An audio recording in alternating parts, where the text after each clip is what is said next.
He was a little leaner. Did you hand him hay so he'd come this way? No. He got cow poop on his leg and he wants to wipe it off. I just keep...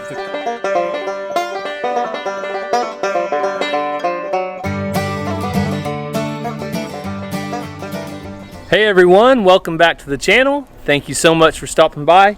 I'm Gary Walker. This is Walker Farm Fam. If you're new to the channel, we appreciate you stopping by. And you don't see any little kids running around with me right now. And that's because Cassie took everyone to a movie. I think Peter Rabbit 2 just came out. And we watched the first one together and loved it. So the kids wanted to go see the second one. And we wanted to take our new little angels to a movie. Maybe their first one, we're not sure. They're getting to go see that. So we'll check on them when they get back and see how they like the movie. But we have a guest coming today on the farm. So we're excited about that. I'm trying to knock out some of the chores. I've got the lawnmower over here. I've been mowing grass and it is extremely hot outside. But I've also got some pulled pork. So some pork shoulders going over here on the Traeger. And we're going to get those all cooked up so we can have pulled pork sandwiches and all the sides and all that. Let's take a quick look over here at our Traeger smoker and see how they're cooking up.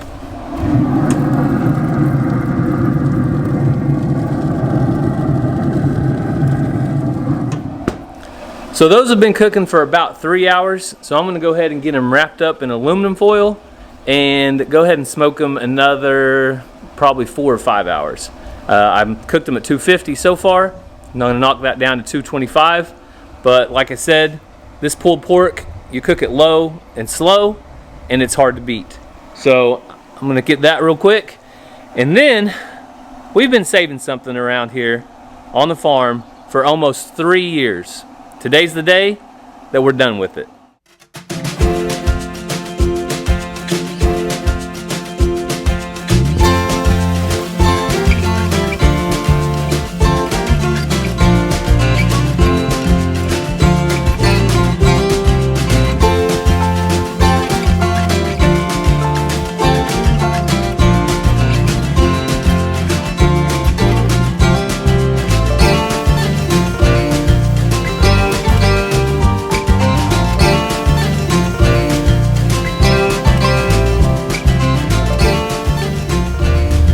Well, now that we got the meat taken care of, I need to come out here and turn this water off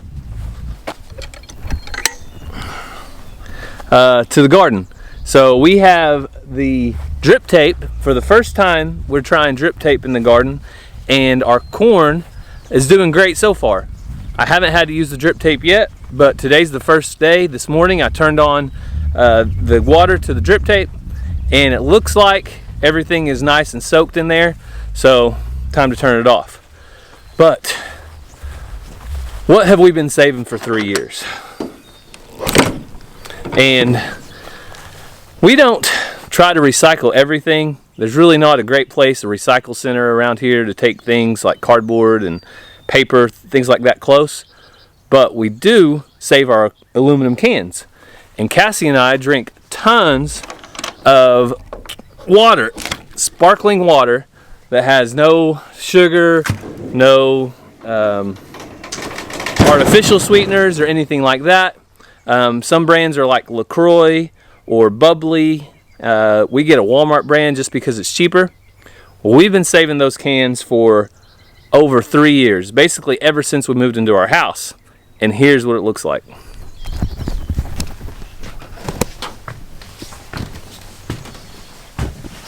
So we have all these cans.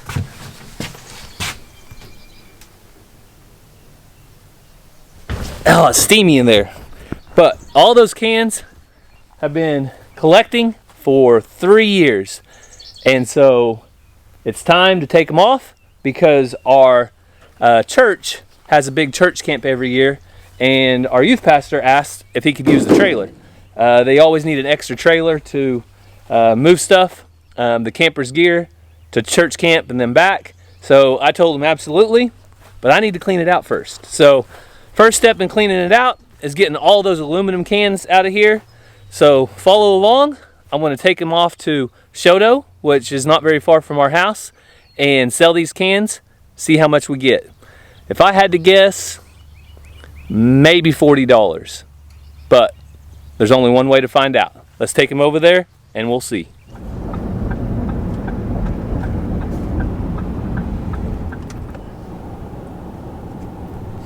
So if this place looks familiar, it's because it's the same place we took our scrap metal to sell the other day.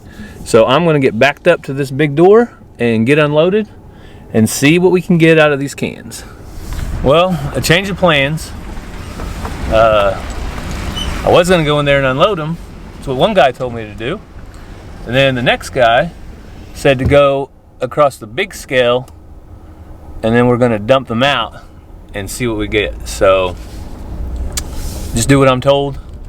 Don't try to come up with anything else here on my own. And let's get these unloaded. I just went across the scale. So I just made it back home, and if my face says disappointment, I'm disappointed. So I had thought that cans, aluminum cans, were around at least 50 cents a pound. I don't know why I thought that. I don't know if I looked on a website around the Tulsa area. Well, guess what? Aluminum cans in SHOWDOWN are 20 cents a pound. But again, I didn't have really any big expectations other than that poundage. So got the receipt right here. We brought 60 pounds of aluminum cans. So if you multiply that by 20 cents a pound, comes up to 12 bucks. So $12 is better than $0. And the gas it took me to go over there was only 10 miles away, probably less than $12. But that wasn't the reason I took them off. I wasn't going for the money. So maybe I'm a little more green today. I helped the environment a little bit by recycling. And most of all, I got the trailer empty. So now the trailer is church camp ready. So I will go ahead and finish cleaning it out.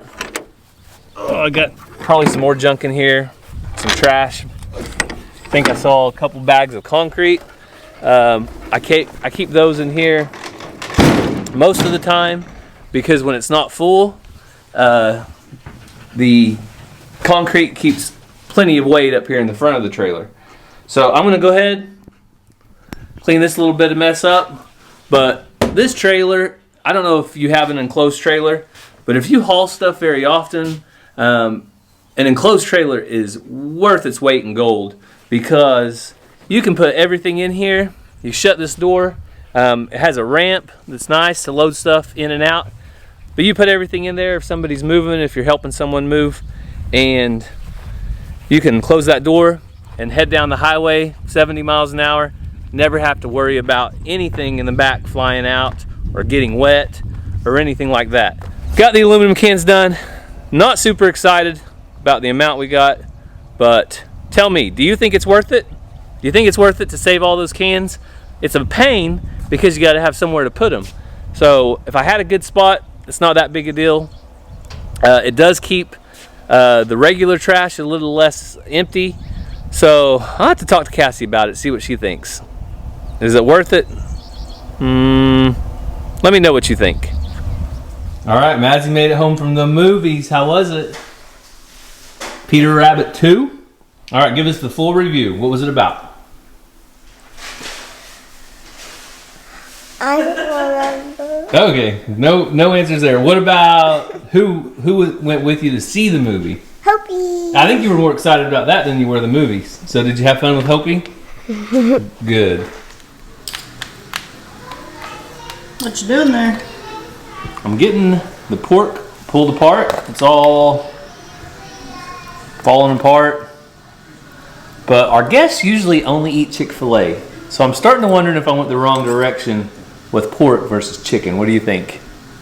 It's a gamble. All right, can you guess who it is just off the bat? You probably already know, it was in the thumbnail or something. But they usually only eat Chick-fil-A. Hopefully they'll like this pulled pork. We'll see. All right, Ransom. Somebody came to visit. Who is it? Chad Chad and Kate. Yeah, Chad and Case. Good job. You remembered. What's up, man? Oh man, that's Now, good. what do you want to show them? How to ride a motorcycle? So Ransom has been, I wouldn't say begging us, but he has been constantly asking us for the last hour while we were eating supper, can I show them how I ride my motorcycle? Can I show them how I ride my motorcycle? So, Chad, are you excited about this motorcycle ride? I am. There's a lot of hype on this. It's going to be good. There's a lot of build up. So we want to welcome, hopefully you guys are welcoming Chad and Case here to the farm. They came to visit. We had some pork. It wasn't Chick-fil-A. No, but it was real pork. It was the pork that came off of our hogs this last time around. So hopefully they enjoyed that. But this is amazing. But Ransom right now wants to show him his motorcycle. He's so off. Let's get that. Oh, there he comes.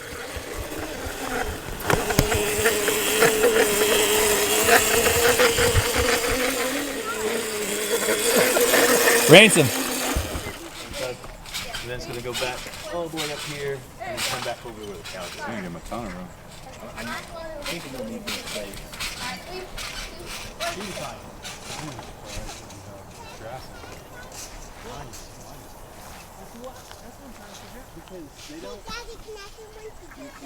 No. Are you feeding them a lot? You know what you're doing more than me, so I'm trying to figure out. I feed them maybe a gallon and a half a day for all 6 of them. Well, that's way less than I thought. I was going to say. Mine, goodness. You know your standard scooper you get you at the big box store? Yeah. Mine were getting half of one of those for like morning and night. And they weren't eating that many weeds. And then we just cut them off. I just took it away from them, period. So we've been showing Chad from Adler Farms around the farm, around our farm, and just showing him some of our updates we've got, the new goats. Cassie has some new turkeys. But I was going to give Chad a chance to tell everybody what's going on at his farm. So if you don't know Chad from Adler Farms, they have a YouTube channel, and they are up close to Joplin, Missouri. He's got 2 boys. He's got lots of animals. His dad even started a new YouTube channel. Dad started a channel. Kind of took my animals. He took my farm into a petting zoo is what happened. That's what I've noticed. But the animals are very well cared for. So. I was going to say that he takes probably just as good a care of them as well, what you I do. like is I get to go out about 7 o'clock in the morning before it's real hot. And then for whatever reason, Dad don't mind going out at 3 p.m. when I'm in the air conditioning. So I'm not complaining too much. Or if you decide to take a weekend and go to Oklahoma, yeah. you got somebody backing you up, taking care of the animals. So True. That's always nice, a built-in farm sitter at the same time. Very. So anything new going on? I know you guys got the steers that you're settled in on, 10 acres of pure luscious grass. You were telling me how fast they've been growing. Yeah. So we had our steers in a smaller pasture, and it was, through texting Gary, I've just learned a lot, but I knew it was time. And then the beefy boys escaped, so they told me it was time. Chasing the green grass. So they busted out of a little pen, but we hooked them up we ended up leasing the 10 acres across the street, which is almost straight fescue. So it's been amazing.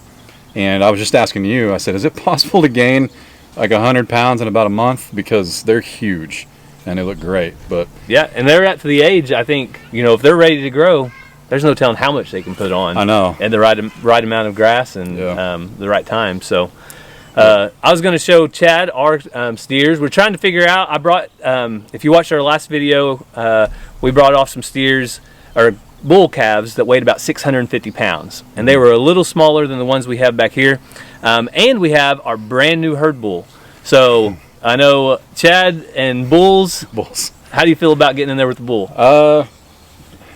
Yeah, if you're in there with me, I just got to be faster than you. Exactly. So no. I don't know that I am. But. So this herd bull, he's a young one. He is only about 18 months, so he's not real old. He's not trying to prove him. He's not trying to prove himself. Agile, though. He's just he's not bad. He's real young, and he's ready to turn out to the cows. So I've always said probably the best day on the farm is the day the herd bull gets turned out to the cows, because he's about ready to live his life as the herd bull on the farm, which he doesn't get much better than that for him. No. So we're going to go over there. We're going to get in the pen and just kind of look at the sizes. I'm curious how big I am. Chad's steers are getting, because I haven't got to see him in person. The video doesn't really do it justice. So I'm kind of curious compared to where ours are at, where his are at. And we'll see if Chad, you see Chad, he's got a nice sized beard. And you guys remember, I think it was James Harden when he was at Oklahoma City, the chant was "Fear the beard." Or that was the saying. That's what we're going to tell this bull? Yeah, I'm telling the herd bull, his name is About Time. I don't remember this in the text when I said we were coming down to eat dinner. So I'm telling About Time. He's got somebody to respect. So we'll see if Chad can get him pushed out of the pen and in with the rest of the cattle. Well, I kind of learned how to herd from you, which was very politely. And just with, like, you get the bull to respect you. But I'm hoping there's not a setup here coming. No setup. The one thing... You're right. The fastest way to work cattle is slow. Correct. And so we won't push them fast. Well, you taught me that, because I put my steers in a hot wire, not a hard fence. And I was really nervous because I had 2 steers that always wanted out. But that's what you were telling me was, let them find it themselves. If they're going to get out, they're going to get out. Yeah, so you're either going to have a rogue steer or they're going to behave. And they have more than enough to eat. But yeah, that's what I was kind of curious about, is mine are a Angus Holstein cross. So they're real hippie. But I want to see, like, I don't know if they're 600 pounds or 700. So I want to see what it looks like next to your herd bull, which I imagine is a whole lot bigger than No, he's really not. You're going to be surprised. I haven't seen him yet. He's behind the shed. Yeah, so. he's back here. But we'll go take a look at him and see if what Chad thinks in comparison to his, where his are at and these, and maybe we can get some weights just off of that, like some rough comparisons. Yeah. Yep. Cool. We forgot to wear our farm shoes. All right. I wore my running shoes. Yeah, that's a good point. I didn't know what he signed up for. You boys can get right in here. All right, so the number 29 looking at us right here. And I'm aware of the footwear. I know these aren't dirt kicking boots. I had a feeling I wore the right shoes though. When you got here, did you notice he had these on? Yeah. But I'm anticipating we may have to run here. So the ones that we hauled off were slightly smaller than the 29 and the 34. Yeah. And these are our 2 butcher steers. So where do you think at in comparison to the 2 black ones? How high do you think your steers are at? About the same, or? I bet their backs are that high, but they are not that full. No way. So my best guess on these 2 black steers is probably 750 to 800 pounds. Yeah. The ones I hauled off were considerably or noticeably smaller than them, and they averaged 650 pounds. So it's probably safe to say mine are about 600 to 650.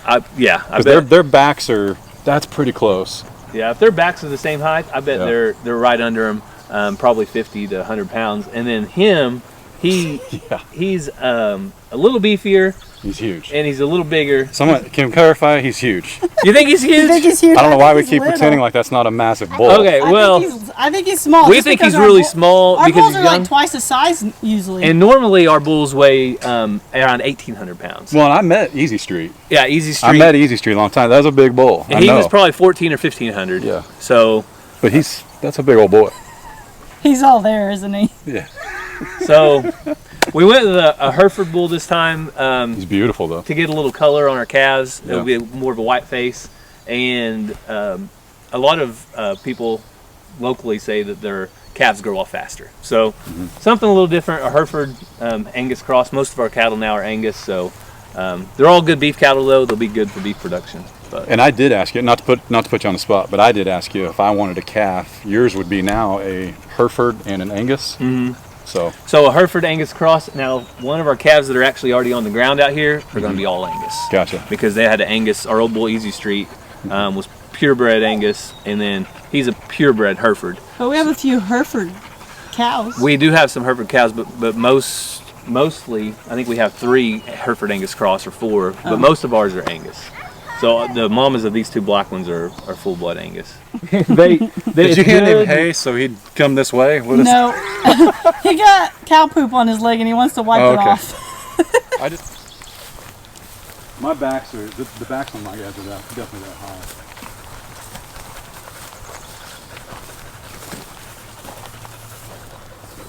And He wants to go though. He knows. yeah, he's if you back up just a little bit, I'll open this gate up. All right, get back.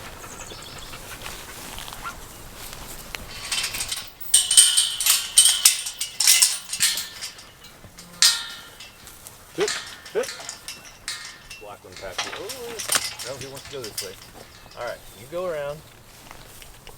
I'll be over this fence so quick. It's really that easy. He's so wide. All right, buddy. Can you find the gate?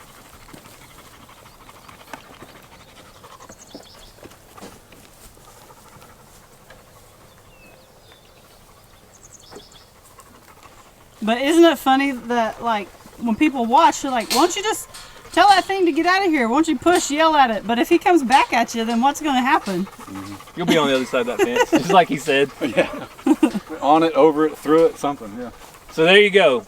That new herd bull did not want anything to do with Chad. He definitely took off. That's definitely what happened. He took off. He is in the North 40 now. He's out there trying to find his ladies. There's 20 cows out there. That's why he's out there. Woo!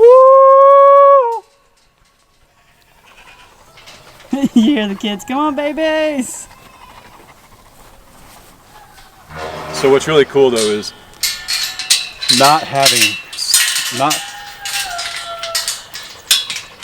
cool when the kids call them. Not having steers, like in January of, March of 20, that's the closest I'd ever been to a cow. Ever touched one. I called them cows. I called them cows for 6 months. The day you came and saw our bull there. Yep, and for 6 months I called them cows on the channel and just took all the comments as they came. But no, it's really cool. And then I was watching you, Now he's gonna call the ladies. well, I was watching you. That's awesome. But you had a bull that you loaded that did get a little bit sideways with you, or he wanted to. Yeah, so we had our neighbor's bull over here. That's what. And he got out and got into our place, and so we had two bulls together. And when you had those two, one of those bulls was probably 2,000 pounds, and our Easy Street was probably 1,600. He was a little younger, but man, they were going at it in here, and you did not want to get between them. Neither one of them was aggressive towards me, but they were aggressive towards each other. And that was a lesson in itself. When they're in here like that, you just get out, let them go, and let them go. And I sat here. I had more patience that day than I do most days. But I sat here and just waited until. I don't know if you had a choice. Yeah, I didn't. I just waited until I got one of them to go in there and chase some feed, and then I shut the gate between them to separate them. Once they're separated, no problem. But as long as they were together, they were fighting. Yeah, it wasn't pretty. Because I learned too. I didn't know about. What do they call it? Like not a buffer fence, but when you've got a neighbor with a fence, you give them 10 yards, 10 feet? So on ours we had a double fence. Double fence. So with you have two bulls and pastures, if they can ever touch their noses together, that's when it's pretty much done, because they'll start fighting and they'll just push through your fence. But if you have a buffer where they can't touch, whether it's an electric wire or two fences, then they usually won't. Just keeps them at bay a little bit. Yeah, they won't get together. Yeah. They're big. The good thing about him, and you saw his demeanor, like that's what you want. Like for us, when we were getting a herd bull, if we would have got in here and he would have charged at us, he'd be in the trailer and he'd be gone. Like Monday comes, he's at Tulsa Cell Barn, because we're not going to keep anything here that's going to purposefully hurt us. Like you get one cornered, then it might be questionable. They might, but we just don't keep anything that. Yeah, I had a turkey like that for a little bit. I saw that, and I saw what happened to that turkey. I saw that. He was delicious. It didn't fare well for that turkey. So it was delicious. I got enough fertilized eggs out of him, and then he moved on. Yeah, so probably best.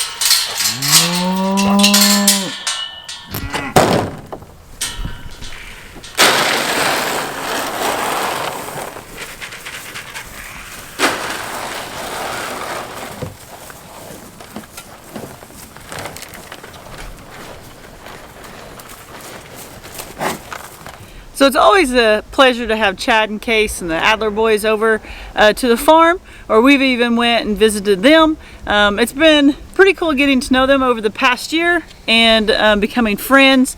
And it's not just a YouTube thing, it's a friendship, and we truly are grateful for that and always look forward to being able to spend time with them. Yeah, Chad has never been anything but encouragement to us throughout our YouTube journey. We started close to the same time as him, and it's just amazing to see how he's doing, and we're really proud of him and the boys for all of their success on YouTube. And if you haven't subscribed, this is the last time I'm telling you, go over right now. You can leave this video and subscribe, but come right back, because Cassie and I, we left Oklahoma. We are enjoying 24 hours of no kids. Yes, we are celebrating. Today's June 13th. Tomorrow is June 14th, our 13-year anniversary of husband and wife. So I have been the most lucky, blessed man alive for the last 13 years to get to spend my marriage with this beautiful wife right here. About fell off the edge of this. Every year we go somewhere for our anniversary. There's been very few times we haven't, and usually it's less than 24 hours, 48 hours at the most. There's been times we've got to do longer, but with the kids and everything and the farm, we just hate to stay gone too long, especially coming off of a vacation. So Gary texted me last week. I didn't know if we'd really be able to do anything. I mean, we just got back, yada yada. We got more kids at home, but he texted me last week and he said, hey, look at this cool treehouse I found. I was like, oh, those are cool. And so you want to tell them about that? Yeah, so in 2010, Cassie sent me an email and said, hey, check out these cool cabins. It was getting close to fall break. We didn't have any kids, and so we used to go on a lot more trips like this. But Cassie sent me the cabins, and I looked into them, and they were completely booked at that point in time. So I found a different one, and we stayed in Eureka Springs, Arkansas. That's where we're at right now, back then. But we didn't get to stay in this place. So I looked it up, and this was less than a week out, and there was an availability. So they usually book with a 2-night minimum, but if there ever is 1 night available, then they'll let you book for 1 night only. So lo and behold, we got the reservation. We somehow magically aligned our babysitters. Yep. Cassie's mom is watching tonight. My mom is watching them in the morning. And we landed here at Treehouse Cabins. If you just Google Treehouse Cabins, Eureka Springs, I think they have about 8 of these total. 4 of them here on this 30 acres and 4 of them in another place. But these cabins are really cool. This one sets about 26 feet off the ground. 26, 27, I think it said. Yeah, on the back side, I think it's a little further, because when I went out and looked over, yeah, for sure. It was a little further down. So we're going to take you in real quick and just show you this cabin. We're not going to spend a lot of time videoing here right now, mainly because we're here to relax and just enjoy the peace and quiet. But we are going live tonight. You'll be seeing this afterwards, but we are going live since we don't have the kids, and we love going live with you guys and interacting and talking. We will be doing that tonight, but other than that, we're going to be relaxing and doing nothing. Yeah, so let's take you inside real quick. This, for reference, the bungalow, yes, I think is what this one's called. So if you're interested in staying here, these cabins are around $199 a night. So if you're interested in it, Eureka Springs is a beautiful place. We're going to head into town later, but we won't record. But let's show you the cabin while we're here.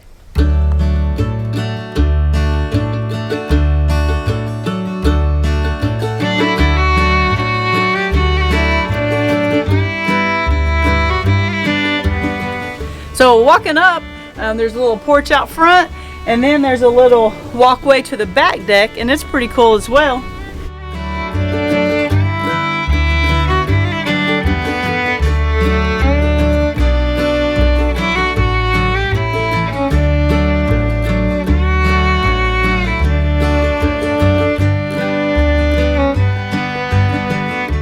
And it feels like you're up here in the trees with the squirrels and the birds and all of that. Like, yes. It's really cool to be up here in the middle of the trees.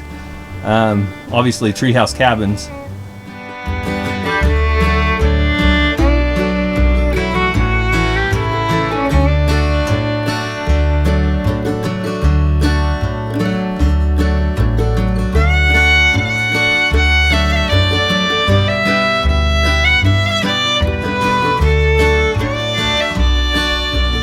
No kids. Yeah, I'm excited to go in town. It's been a while since we've actually been in Eureka Springs. Gary and I were here about 10 years ago. Yeah, so we want to thank you guys so much for following along as we had some guests out to the farm, and now we got away from the farm. But we're going to celebrate our 13-year wedding anniversary. But we want to thank you guys for being with us for this last year, and we hope you have a great day, and God bless. Love you guys.